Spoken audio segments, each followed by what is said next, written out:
I think I didn't do anything wrong, just wanted to feel a little more wanted, so I joked about being with his friends just to see if he cared.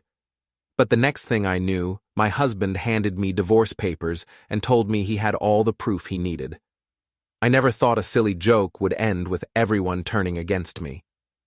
Before we dive deeper into this story, I have one small request.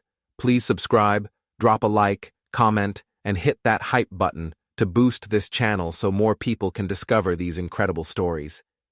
The evening started like any other Tuesday in our suburban home. Caleb was hunched over his laptop at the kitchen table, fingers dancing across the keyboard as he debugged some software issue that apparently couldn't wait until morning. I stood in the doorway of our living room, watching him ignore me for what felt like the 100th time this month. "Hey!" I called out, my voice carrying just enough edge to get his attention. "Remember me? Your wife?" Caleb glanced up briefly, his brown eyes tired behind his glasses. "Sorry, Vesper.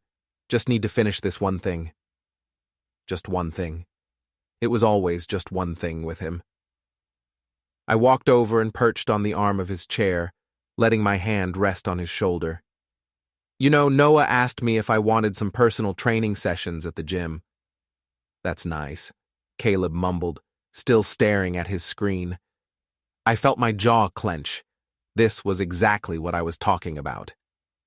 "Maybe I should get fitness tips from more than just you," I said, my tone deliberately suggestive. "Noah's got such hands-on techniques." That got his attention. Caleb's fingers paused on the keyboard, and he turned to look at me with a frown. "What's that supposed to mean?" "Nothing," I laughed, sliding off the chair arm. "God, you're so sensitive. Can't a wife make a joke?" But even as I said it, I felt a little thrill. Finally, a reaction. Finally, he was looking at me like I mattered. My phone buzzed with a text from Maya. "Girl, you looked so good at the gym today. Noah definitely noticed." I couldn't help but smile as I typed back, "Think I should take him up on those private sessions?" "Yes! Test those boundaries, babe. See if hubby even cares."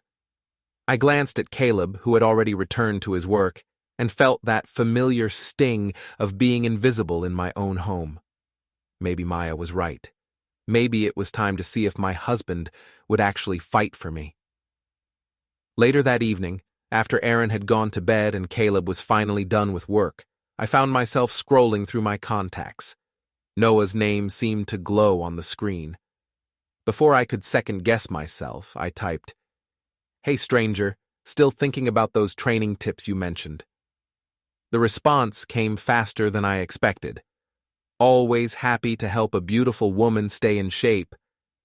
I was giggling at his reply when Caleb walked into the living room, his hair still damp from his shower. "What's so funny?" he asked, settling onto the couch beside me. I quickly locked my phone and shrugged. Just Maya being Maya. But I could see the question in his eyes, the way he glanced at my phone. Good. Let him wonder. Let him realize what he might be losing. The fitness center buzzed with its usual evening energy when I walked in Thursday night. I'd told Caleb I was working late, a little white lie that felt justified given how little attention he'd been paying me lately. Noah was at the front desk, his trainer uniform stretching across his broad shoulders in a way that reminded me why I'd had such a crush on him in college. Well, he grinned when he saw me. Look who decided to take me up on that offer. Just thought it was time to invest in myself, I replied, letting my eyes linger on his arms as he came around the counter. My husband's been so busy with work lately, I barely see him. Noah's expression shifted to something more sympathetic, more intimate. That's rough. A woman like you shouldn't be ignored. The validation felt like warm honey in my chest. When was the last time Caleb had said anything like that to me? We spent the next hour going through various exercises, Noah's hands guiding my form, his breath warm on my neck as he corrected my posture. It was intoxicating, feeling desired, feeling seen. I found myself laughing at his jokes, touching his arm when I talked, letting the chemistry that had always existed between us simmer just below the surface. "You know," Noah said as we finished up, "you should come by more often. I could design a special program just for you." I pulled out my phone and snapped a selfie of us both, sweaty and smiling. "I might just take you up on that." Back at the office the next day, I forwarded the photo to Maya with the caption, "Getting my workout in, girl," she texted back immediately. "He is fine. Caleb better step up his game." I felt powerful, desired, in control. It was a feeling I'd been missing for months. That evening, Caleb was quiet during dinner. He kept glancing at me with this strange expression, like he was trying to solve a puzzle. "How was work?" he asked, cutting Aaron's chicken into smaller pieces. "Oh, you know, the usual. Stayed late to catch up on some filing." The lie slipped out easily. "How about you? Solve that big coding crisis?" "Yeah, finally." He paused, then added, "Martha called today. She's worried about you." I felt my defenses rise. Worried about what? "She said you seemed different at lunch last week. Distracted." I forced a laugh. "Your mother thinks I'm different if I wear my hair in a ponytail instead of down. She worries about everything." But I could see Caleb wasn't convinced. Good. Let him worry a little. Let him realize he needed to pay attention to his wife before someone else did. That night, as Caleb brushed his teeth, I lay in bed scrolling through my messages with Noah. His latest text made me smile. "Can't stop thinking about our session today. Same time tomorrow?" I was typing a flirty response when Caleb emerged from the bathroom. "Where were you really yesterday evening?" he asked quietly, standing at the foot of our bed. I looked up, trying to appear casual despite my racing heart. "I told you, working late. Why?" "I called your office around 7. You weren't there." The accusation in his voice made me defensive. Maybe I was in the bathroom. Maybe I stepped out for coffee. God, Caleb, what is this? An interrogation? He stared at me for a long moment, then shook his head. "Never mind. I'm probably just being paranoid." As he climbed into bed beside me, I felt a mix of guilt and satisfaction. He was finally paying attention, finally caring enough to ask questions. Maybe my plan was working after all. Martha's backyard barbecue was supposed to be a family affair, just the usual suspects gathering for burgers and small talk. I'd suggested inviting Noah, framing it as being neighborly since he was Caleb's old friend. What I didn't expect was how electric the afternoon would become. "Vesper!" Noah's voice carried across the patio as he arrived, a bottle of wine in one hand and that devastating smile on his face. "You look incredible." I'd chosen my outfit carefully, a sundress that hugged my curves and showed just enough skin to remind everyone, especially my husband, that I was still an attractive woman. "You clean up pretty well yourself," I replied, letting my hand linger on his arm as I accepted his kiss on the cheek. From across the yard, I caught Caleb's eye. He was manning the grill, his jaw tight as he watched our interaction. Perfect. "So, Noah," Martha said, approaching with a tray of drinks, "Vesper tells me you're a personal trainer now. That must be rewarding work." "It is," Noah replied, his eyes finding mine. "Especially when you get to work with clients who are as dedicated as your daughter-in-law here. She's been putting in some serious effort lately." I felt my cheeks warm with pleasure. Noah's been such a good teacher, very hands-on with his instruction. The words hung in the air with deliberate ambiguity. I saw Martha's eyebrows raise slightly, heard Maya's delighted giggle from the porch where she was setting up her phone for photos. "Vesper's always been a quick learner," Caleb said from the grill, his voice carefully neutral. But I could see the tension in his shoulders, the way he gripped the spatula a little too tightly. As the afternoon progressed, I found myself gravitating toward Noah, laughing at his stories, touching his arm when I talked. It felt good to be the center of someone's attention, to feel desired and appreciated. When he complimented my dress, I did a little spin, letting the skirt flare out. "You're terrible," I teased, swatting his chest playfully. "What would people think?" "They'd think you're beautiful," he replied, his voice low enough that only I could hear. The validation was intoxicating. This was what I'd been missing. This feeling of being wanted, of being pursued. Caleb hadn't complimented me in months, but here was Noah, making me feel like the most desirable woman in the world. "Vesper," Caleb's voice cut through my reverie. He was standing beside us, his face carefully composed but his eyes hard. "Can I talk to you for a minute?" "Of course, honey," I said sweetly, following him to a quieter corner of the yard. "What the hell are you doing?" he asked quietly, his voice tight with controlled anger. "Having a conversation with an old friend," I replied, crossing my arms. "Is that not allowed?" "You're flirting with him, in front of our daughter, in front of my mother." "I'm being friendly," I interrupted. "Maybe if you paid half as much attention to me as you do to your computer, you wouldn't be so paranoid." Caleb stared at me, something shifting in his expression. "This isn't about attention, Vesper. This is about respect." "Respect?" I laughed, but it came out sharper than I intended. "You want to talk about respect? How about respecting your wife enough to notice when she's in the room?" I turned on my heel and walked back to the group, leaving Caleb standing alone by the fence. As I rejoined Noah and the others, I caught Maya positioning herself for another photo. "Come on, you two," she called out. "Give me a good shot." Noah's arm slipped around my waist as we posed, his hand resting on my hip. I leaned into him, smiling brightly at the camera. In my peripheral vision, I saw Caleb watching us, his face unreadable. Later, as guests began to leave, Maya showed me the photo she'd posted to social media. We looked good together, Noah and I, like a couple who actually enjoyed each other's company. "Perfect caption," she said, showing me her phone. "Vesper and her harem, living, her best life, surrounded by good men." I laughed, but something cold settled in my stomach as I saw Caleb in the background of the shot, his face a mask of hurt and disappointment.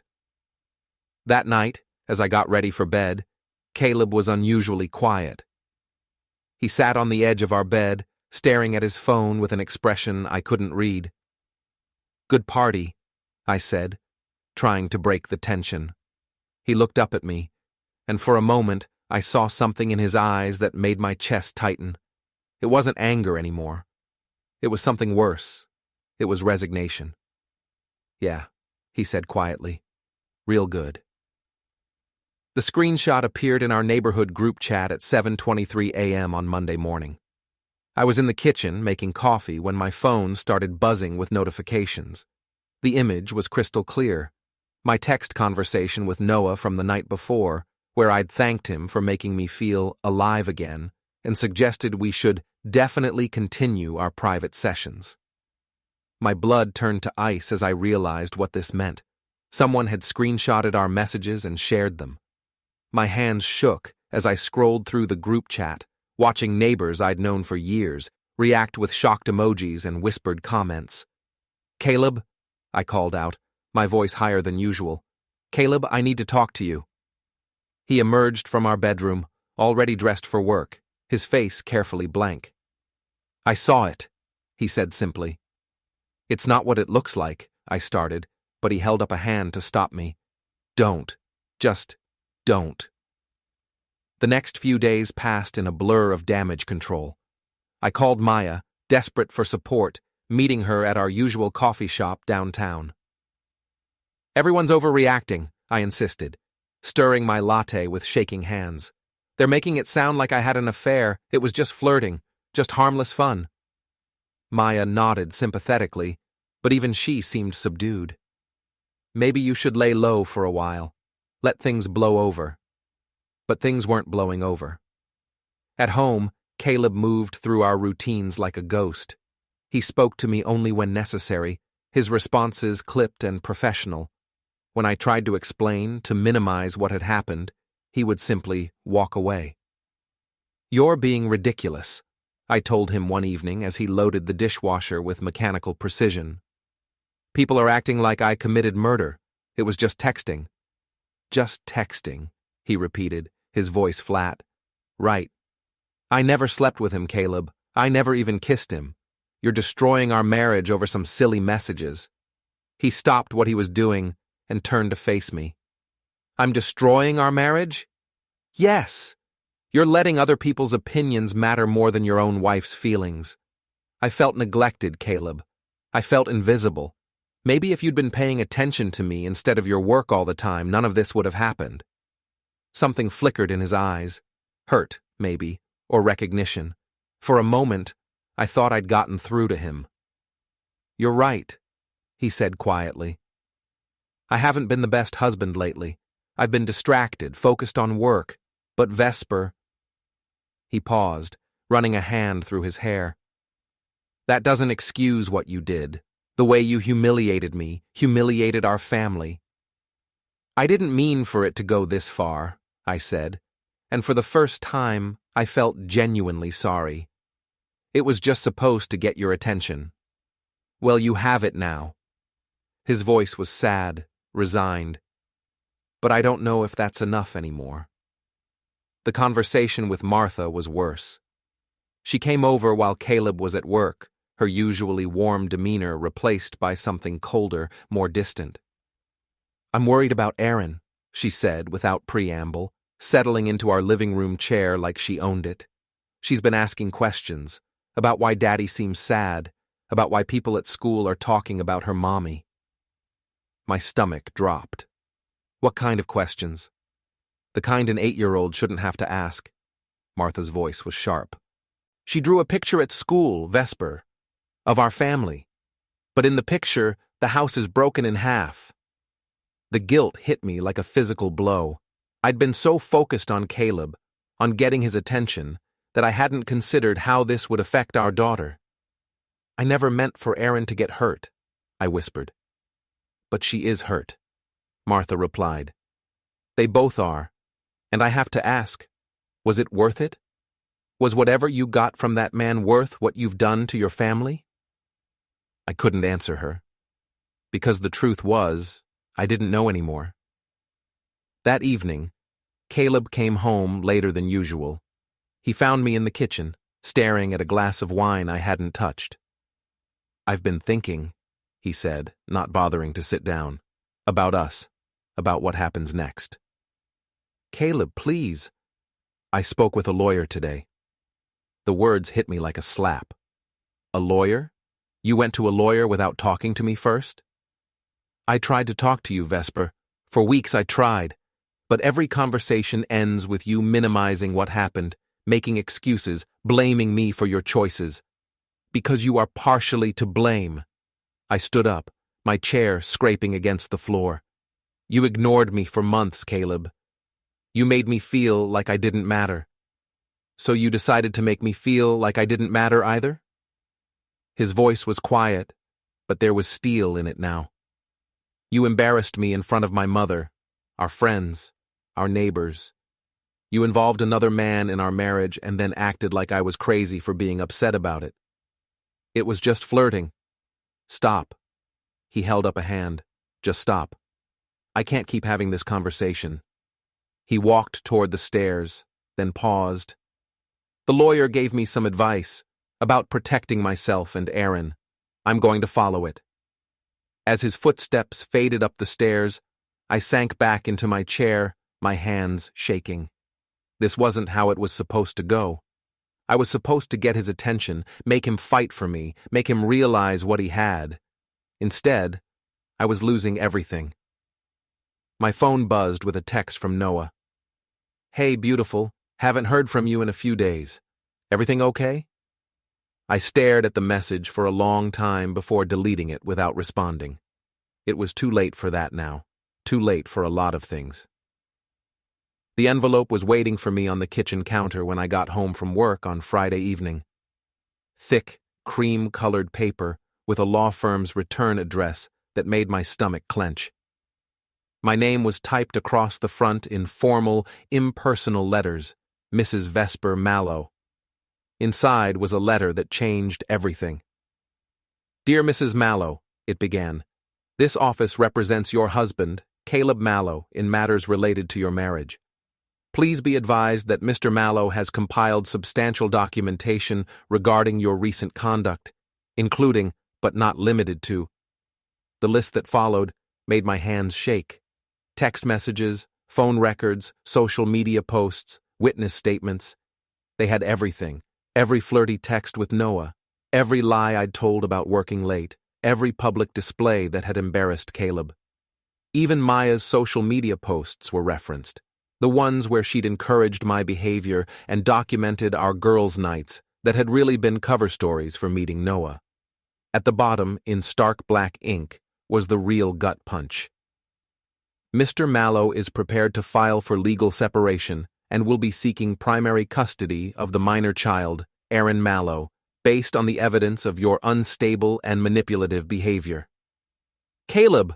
I called out, my voice cracking. "Caleb!" He appeared in the kitchen doorway, his face carefully composed. Behind him, I could see Aaron's backpack and jacket by the door. They'd just gotten home from somewhere. "You had me investigated?" I whispered, holding up the letter. "You hired someone to spy on your own wife?" "I documented what you were already doing," he replied calmly. "The lawyer suggested I keep records." "Records of what? Text messages? Having lunch with friends? This is insane, Caleb. You're acting like I'm some kind of criminal." "Aren't you?" The question hung in the air between us. "You lied to me repeatedly. You carried on an emotional affair with my friend. You humiliated me publicly and then gaslit me when I tried to talk to you about it." I felt my world tilting.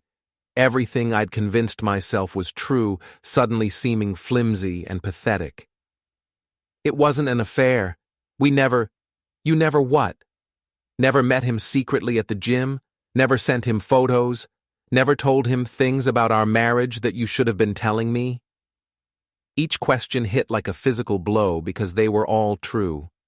I had done those things, but the way he was presenting them, lined up like evidence in a court case, made them sound so much worse than they'd felt at the time. "I was lonely," I said, hating how small my voice sounded. I felt invisible in my own marriage. I just wanted to feel wanted again. "So you decided to destroy our family instead of talking to me about it?" "I tried to talk to you. You were always working, always distracted. So you punished me by flirting with another man? By making me look like a fool in front of everyone we know?" His voice was rising now, months of hurt and anger finally breaking through his careful control. "Do you have any idea what it felt like to see that photo of you and Noah? To read those messages? To have my own mother ask me if my wife was having an affair?" Tears were streaming down my face now, but they felt useless, too little too late. "I'm sorry. I'm so sorry, Caleb. I never meant for it to go this far." But it did go that far. And now I have to protect myself and our daughter from the fallout. Protect Aaron from me? The accusation hit me like a slap. "I'm her mother." "You're a mother who involved her child in your lies, who created an unstable home environment, who taught her that it's okay to disrespect your spouse and manipulate people to get what you want." The words were brutal, because they contained just enough truth to cut deep. I thought about Aaron's drawing, the broken house Martha had described. I thought about the times I'd used her as an excuse for my behavior, or asked her to tell Daddy I was somewhere I wasn't. "I never meant to hurt her," I whispered, "but you did hurt her. You hurt all of us." Caleb's voice was sad now, the anger draining out of it. "And the worst part is, you still don't really understand why." That evening, after Aaron had gone to bed, I tried one more time to reach him.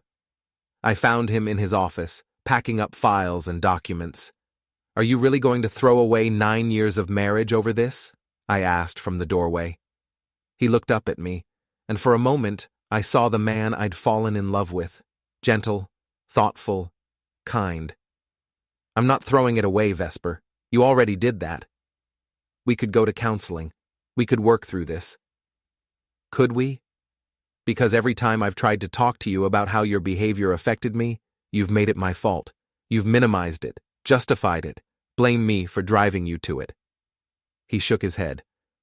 I can't live like that anymore, and I won't let Aaron grow up thinking that's what a healthy relationship looks like. The next morning, I woke up to find Caleb gone and another envelope on the kitchen counter.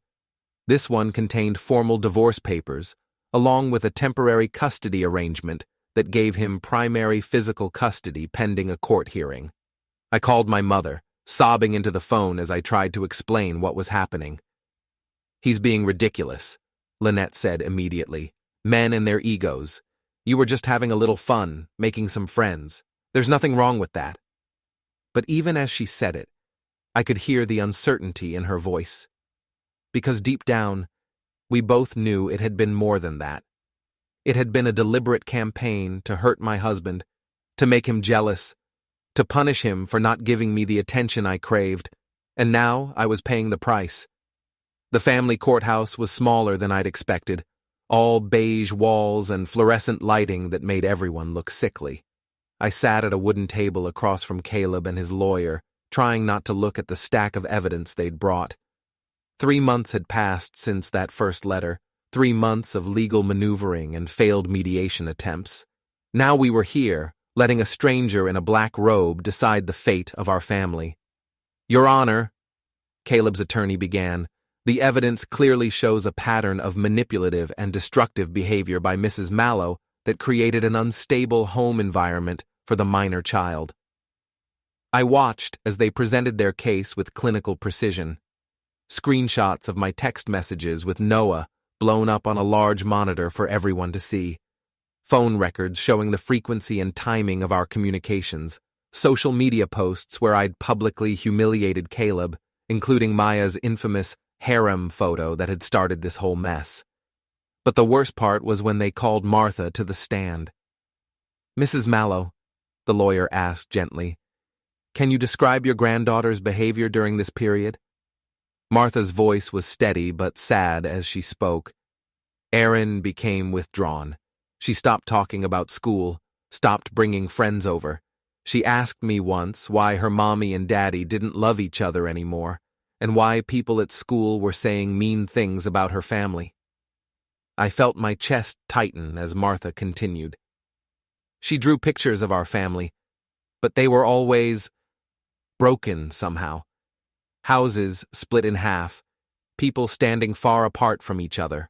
Her teacher called to express concern about her emotional state. When it was my turn to speak, my lawyer tried to paint me as a neglected wife who'd made some poor choices but was committed to being a good mother. I took the stand feeling like I was drowning. Mrs. Mallow, the judge asked, do you understand how your actions affected your family? I looked out at the courtroom, at Caleb sitting stone-faced beside his attorney, at Martha in the gallery holding a tissue, at my own parents looking uncomfortable and out of place. I was lonely, I said, my voice barely above a whisper. My husband was always working, always distracted. I felt invisible in my own home. I just wanted him to notice me, to fight for me.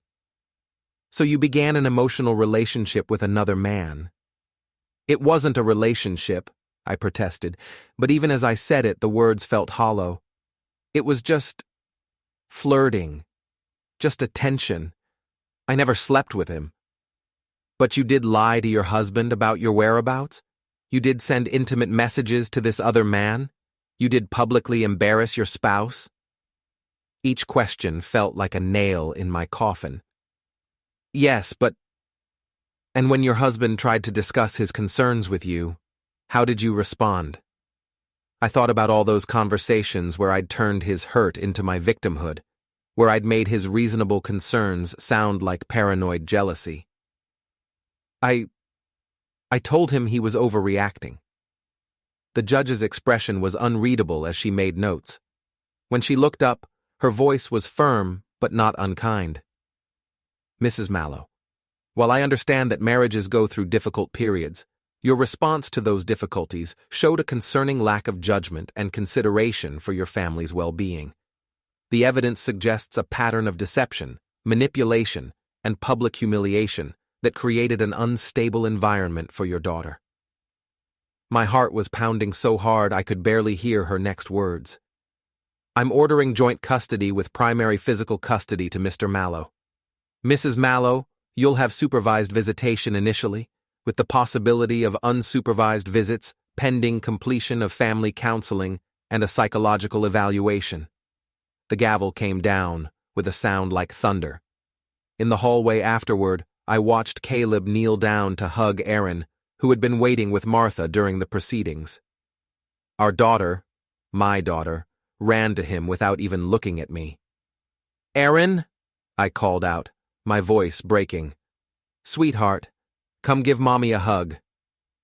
She turned to look at me, her 8-year-old face serious and sad. Are you going to make Daddy cry again? The question hit me harder than any lawyer's argument or judge's ruling. I knelt down to her level, tears streaming down my face. No, baby.